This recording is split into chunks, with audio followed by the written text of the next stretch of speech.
Hi అండి, ఇవాళ Sunday కదా. సండే మీ ఇంట్లో ఏం స్పెషల్ చేశారో కామెంట్ చేయండి. మా ఇంట్లో ఏం చేసామో వీడియోలో చూపిస్తాను, చూసేయండి. ఇది వచ్చేసి మటన్ కర్రీ అండి. చికెన్ తినకూడదని మటన్ తెచ్చుకున్నాము. మటన్తో పాటు ఫ్రాన్స్ కూడా తెచ్చుకున్నాము. కర్రీ అయితే చాలా బాగా చేశారు మా అక్క. నాకైతే మటన్ ఇష్టం ఉండదు, నేనైతే తినను.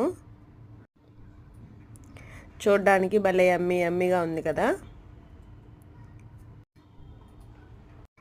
ఇంతకీ మీలో ఎంతమందికి మటన్ ఇష్టమో కామెంట్ చేయండి. నాకైతే ఇష్టం లేదు. నెక్స్ట్ వచ్చేసి ప్రాన్స్ కర్రీ అండి. ప్రాన్స్ కూడా నేను తిన్నాండి. ఎందుకో నాకు వాటిని చూస్తుంటే పురుగులు చూసినట్టు అనిపిస్తుంది. కానీ ఆఫీస్లో షరతను తెచ్చారండి. ఆ అన్న తెచ్చినప్పుడు నేను టేస్ట్ అయితే చేశాను. నాకు టేస్ట్ అయితే నచ్చింది. అందుకని మా అక్క వాళ్ళ ఇంట్లో అయితే నేను కూడా ఈ రొయ్యల కర్రీని అయితే తిన్నాను. చాలా బాగా చేసిందండి మా అక్క రొయ్యల కర్రీ. చూడండి అసలుకి ఎంత బాగుందో చూడడానికి. తింటే అయితే ఇంకా అసలు మామూలుగా ఉండదు టేస్ట్ అయితే.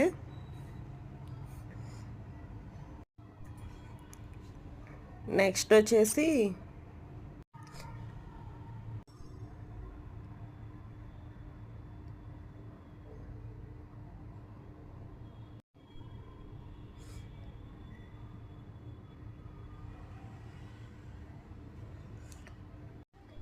కొంచెం అయితే జలుబు చేసిందండి నా వాయిస్, అందువల్ల ఇలా ఉంది. నెక్స్ట్ వచ్చేసి వైట్ రైస్.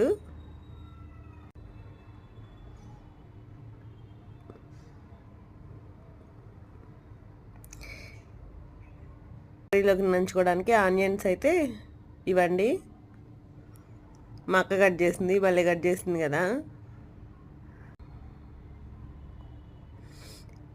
ఇంతకీ మీ ఇంట్లో ఏం చేస్తారో కామెంట్ చేయండి. నేనైతే కొంచెం రైస్ పెట్టేసుకొని రొయ్యల కర్రీ అలానే మటన్ కర్రీ ఒక ఆనియన్ పెట్టుకొని నా లంచ్ అయితే కంప్లీట్ చేశాను. బాయ్ అండి, నెక్స్ట్ వీడియోలో కలుద్దాం. చాలామంది వీడియో చూస్తున్నారు కానీ సబ్స్క్రైబ్ అయితే చేసుకోవట్లేదండి, చేసుకోండి. నేనైతే గివ్ అవే ఇద్దాం అనుకుంటున్నాను. నెక్స్ట్ వీడియోలో మొత్తం కంప్లీట్ డీటెయిల్స్ అయితే చెప్తాను. బాయ్, నెక్స్ట్ వీడియోలో కలుద్దాం.